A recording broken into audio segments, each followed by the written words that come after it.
It is 1 year now since Russia invaded Ukraine. The war and the violence still show no sign of stopping. Today, we are going to talk with Alexander Lisak, Chancellor Affairs of Ukraine in Thailand, about the situation in Ukraine right now after 1 year. สวัสดีครับ Mr. สวัสดีครับ Lisak. Good morning. Hi, and it has been 1 year now since Russia invaded Ukraine. Can you tell us about the situation in Ukraine after 1 year of war? Yes, unfortunately, we approaching the first anniversary of Russia's military aggression against Ukraine, and the situation remains quite difficult. We need support, we need the understanding of the international community, and unfortunately, the atrocities of Russian military troops are going on in Ukraine. They are shelling the buildings, residential areas, hospitals, schools, and everywhere, and they do not take any difference between civilians, infrastructure, and military objects. Unfortunately, we have a lot of victims of this war, and the war is still ongoing. We stand brave, and we combat, and we will defend our independence and the right for our nation to exist and to continue, and we will continue fighting for peace and for freedom and for international and for democracy around the globe. Okay, so the fighting is still very intense if compared with last year. Yeah, that's exactly so. The fighting is very intense, especially in the region of Bakhmut, in Vuhledar, in Liman. Russians are constantly attacking our troops, trying to catch some territory, hundreds of meters, tens of meters, but we launch counteroffensive. We fight very brave and do not allow them to go ahead. Our armed forces are trying to do its best to prevent Russians from going on with their attacks, because we are fighting for our territory. If we step back, who will defend our land? Who will defend ourselves? It's not possible for us to just give up. Okay, and how about people live in Ukraine? Can they still live at least a normal life? Unfortunately, on those temporary occupied territories of Ukrainians, many peoples were forcibly deported to Russia. But on the territory of Ukraine, the people can live there. It's up to them to stay in Ukraine or to travel abroad to find more secure places. But the people decide for themselves, and many people decided to stay in Ukraine because we need persons, we need forces to defend our land. Of course, in those regions that we have intense shelling and intense fighting, people are advised to leave that places, not to be harmed during these fightings. They usually relocate to another cities, to another places, but unfortunately there are no safe places in Ukraine for the moment, because missile can hit any place. Doesn't matter if it's on the eastern side, in the central Ukraine, or in the western Ukraine. Yes, in general, it's unfortunately every place in Ukraine can expect, can have unexpected attack, Okay. and missile can hit there. But we are working closely with our partners to secure our system, our defense system, and to provide Ukraine with additional support of its sky, Okay. for Ukraine to be able to rebuttal every attack from the sky. Okay. And can children still go to school? Can people still go to work? Yes, in Ukraine, the normal working process, normal studying process is ongoing. People can work, can study, no problems with that. Of course, we have the risk of missile hitting any place, but the process of life, the life is going on, Okay. and the life is going on with hope to get to get the victory as soon as possible. Okay. And what about the morality of the soldier? Are they still in good spirit? They're in good spirit because they know they are fighting for right things. They did not come to another country to retake their land. They are protecting their homes. They are protecting their homes, their families, and we do not ask soldiers, do not convince them heavily what should be done. Many of them have come to Ukrainian armed forces as a volunteer, and they continue to fight because they fight for their home, and they know that democratic society, international community supports them, support also Ukraine, and it's just a matter of time when Ukraine wins. Okay. Of course, we hope to see the victory as soon as possible.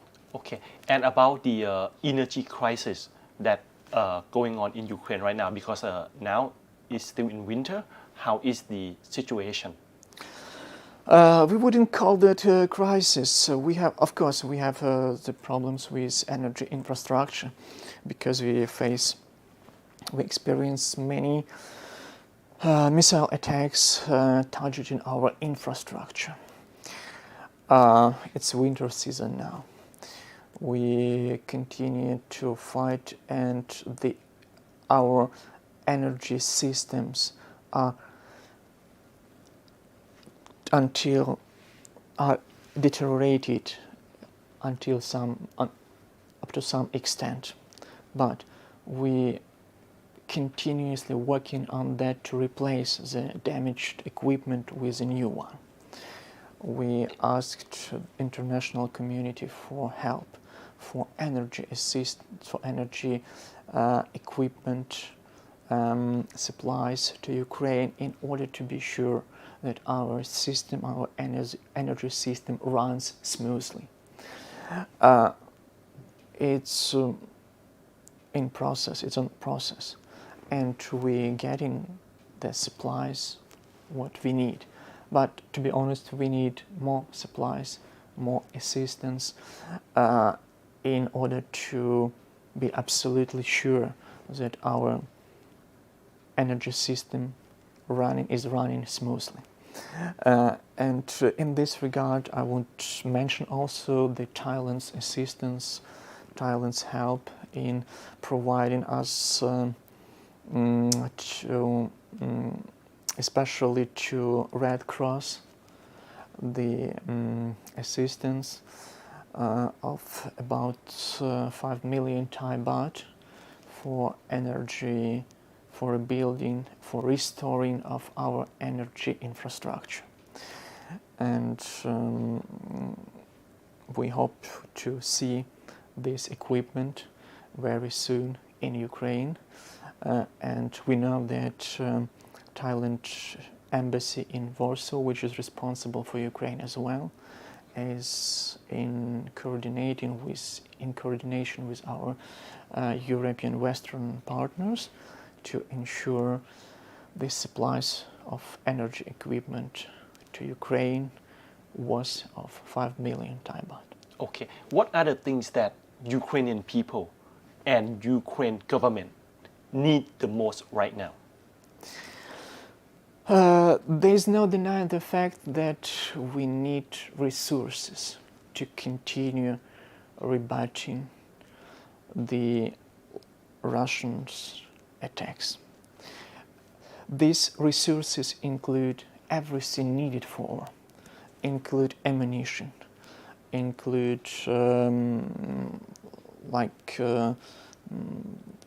energy, some equipment, include medical supplies, humanitarian aids.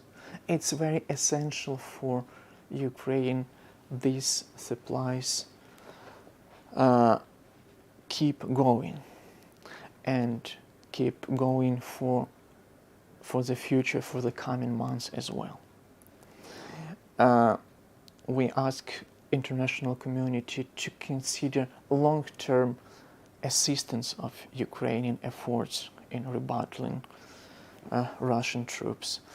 I know this may include many aspects, but this help and assistance should continue for us to be able to rebuttal Russians. Of course, we get a lot from international community, and we have done, and we have asked a lot, we have obtained a lot, but we still need a lot of equipment to continue our resistance, our war. And I can tell, it's not only our war, it's a war of all civilized world against atrocity, against barbarism. Yeah. Because there is some people in Thailand, or maybe some people in other countries, who say that this war is conflict between Russia and Ukraine. Therefore, other countries should not get involved or take sided. What do you say to those people?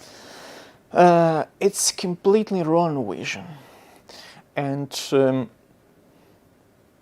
people who talk like that, they may not have enough information about what is going on in Ukraine. We invite them to visit Ukraine, to see with its own eyes what is happening in Ukraine. We invite Thai authorities as well to pay an official visit to Ukraine, to see what is happening there. Our people would like to have a peace as soon as possible.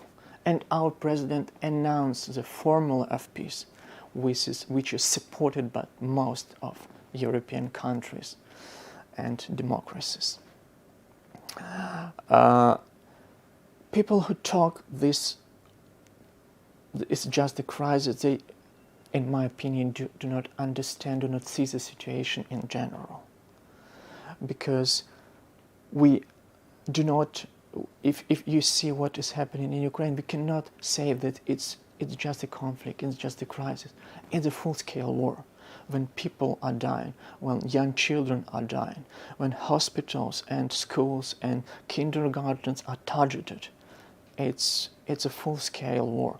It's barbarism. These are atrocities that should be strongly condemned. And some people say, okay, we are neutral about this. We don't want to know about that situation, about that war, because our country, like Thailand, is far away. His approach is absolutely not constructive, not appropriate in our globalized world. Because now, in every corner of the world, people know what's happening.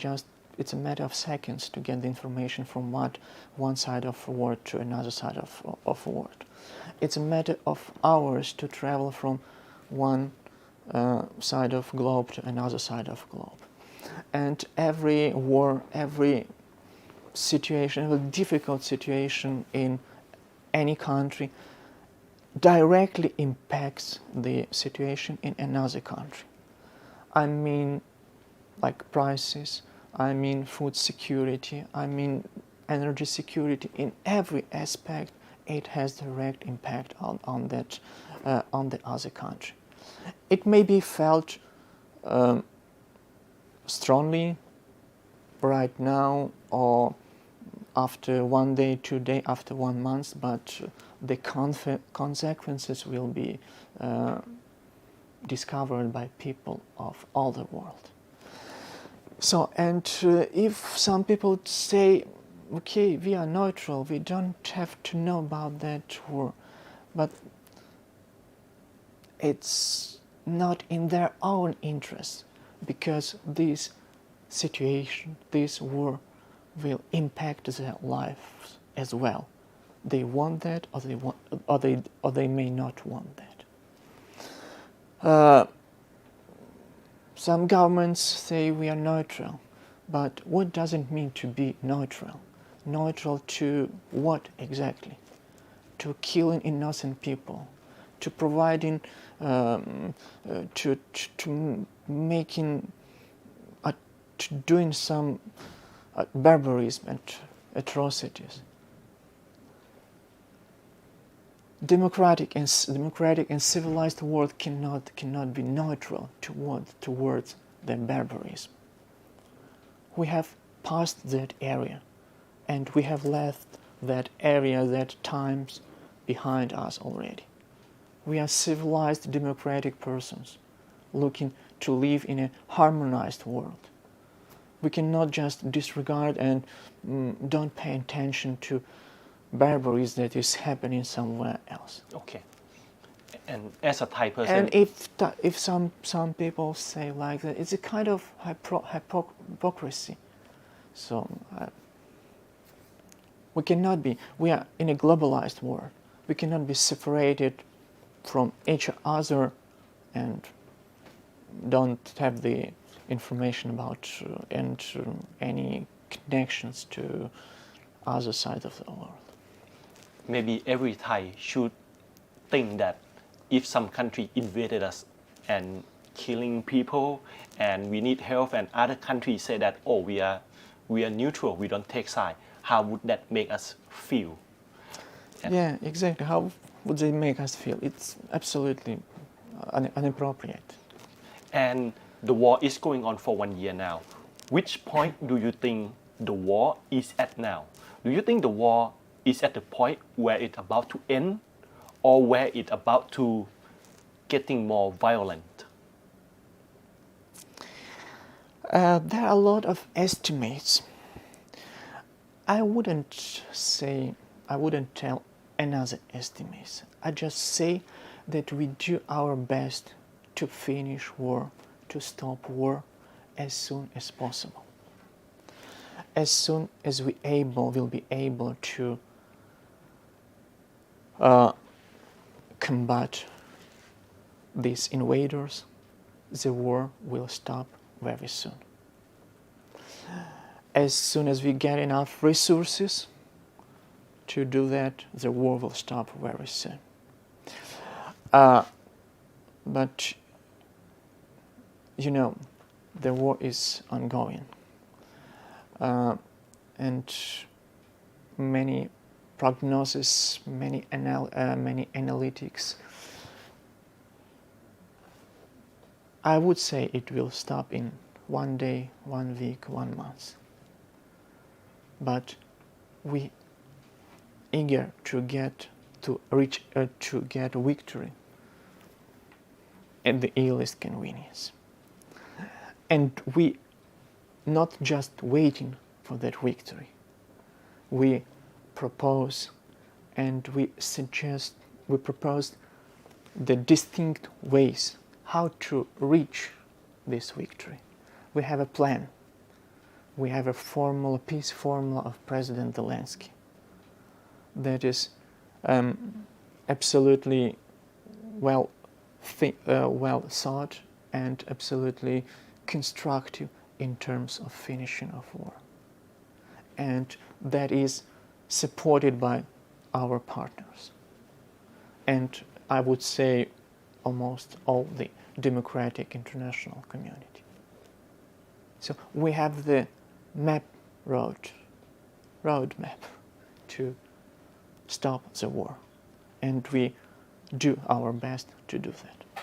What are the possibility of peace negotiation that Russia would came to the table and agree to end this war peacefully? As I mentioned already,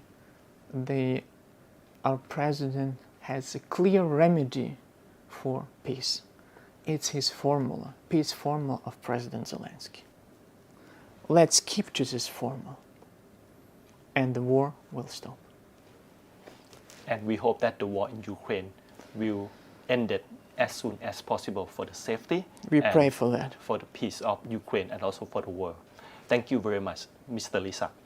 Thank you so much for coming today, for giving me opportunity to share my points of view, my information with Thai public. Thank you so much. Okay, thank you very much. And we would like you to know that all people in Thailand are supporting Ukraine and sending that, wishing that everyone is safe.